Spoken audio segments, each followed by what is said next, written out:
जय जिनेन्द्र मित्रों। आचार्य गुरुवर ने बतलाया कि कैसे जीवन में किया एक छोटा सा त्याग भी बड़े त्याग में परिवर्तित हो सकता है।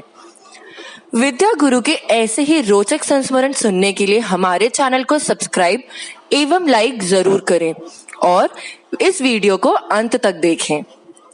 जो कंकड़ को शंकर बना देते हैं, जो बूंद को मोती बना देते हैं, जो बीज को वृक्ष बना देते हैं और जो गागर को सागर बना देते हैं, ऐसे संत शिरोमणि आचार्य गुरुवर श्री विद्यासागर जी महामुनिराज के पावन चरणों में शत शत नमन। यह संस्मरण सिद्ध क्षेत्र नैनागिर जी बुंदेलखंड का है। यह वही तीर्थ स्थान है जहां भगवान पार्श्वनाथ जी का समवशरण आया था। इसी तीर्थ क्षेत्र में आचार्य प्रवर श्री विद्यासागर जी महामुनिराज का चातुर्मास चल रहा था।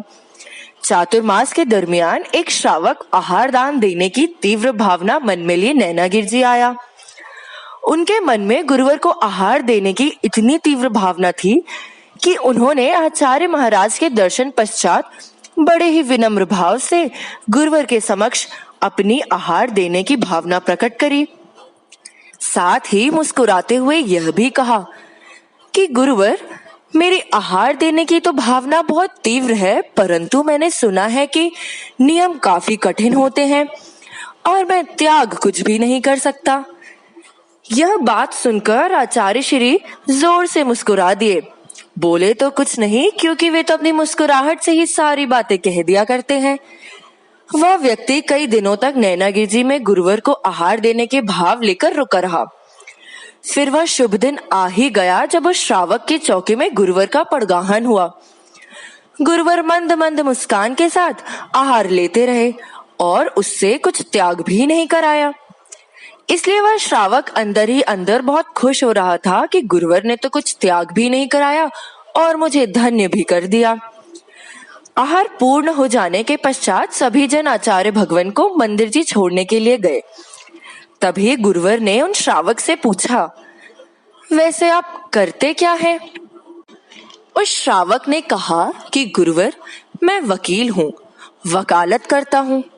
फिर आचार्य भगवान बोले, आप कुछ विशेष त्याग मत करिएगा, लेकिन विटामिन आर का तो त्याग कर ही सकते हैं। उन्होंने गुरुवर से पूछा, गुरुवर, विटामिन आर मतलब? तब गुरुवर बोले, विटामिन आर मतलब रिश्वत लेना। तभी उस श्रावक ने कहा कि जी गुरुवर, यह तो मैं कर ही सकता हूँ। और उसी दिन से उन्होंने विटामिन आर मतलब रिश्वत लेने का त्याग कर दिया। आचार्य श्री जी ने बोला, देखो वकील साहब, आप जिस किसी से रिश्वत लेते हो तो उसका दिल तो जरूर दुखता होगा। दुख होने से हिंसा हो गई। आपने जब रिश्वत लेने का त्याग किया तो आप हिंसा से बच गए। आपका अहिंसा अणुव्रत हो गया। रिश्वत लेने के लिए आपको झूठ भी तो बोलना पड़ता होगा।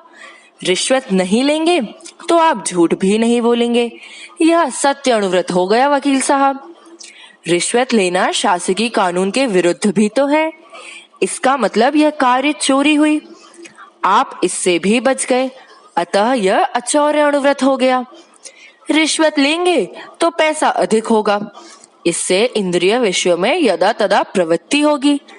विटामिन आर नहीं मिलेगा तो इससे भी बच जाएंगे। इसका नाम ही तो ब्रह्मचर्य अणुव्रत हो गया। रिश्वत नहीं लेंगे तब पैसा सीमित होगा आपके पास, तो अपव्यय भी तो नहीं करेंगे। इस प्रकार परिग्रह परिमाण अनुवरण हो गया। पैसा सीमित होगा वकील साहब तो आप इधर उधर जाना भी नहीं करेंगे। इससे आप समय से अपने घर पहुंचेंगे। समय से घर पहुंचेंगे तो रात्रि भोजन भी नहीं करेंगे। इसका मतलब आपका रात्रि भोजन भी त्याग हो गया। यह सुनकर उस श्रावक ने आचार्य भगवान के चरण पकड़ लिए और बोला, भगवान, आज मैं धन्य हो गया।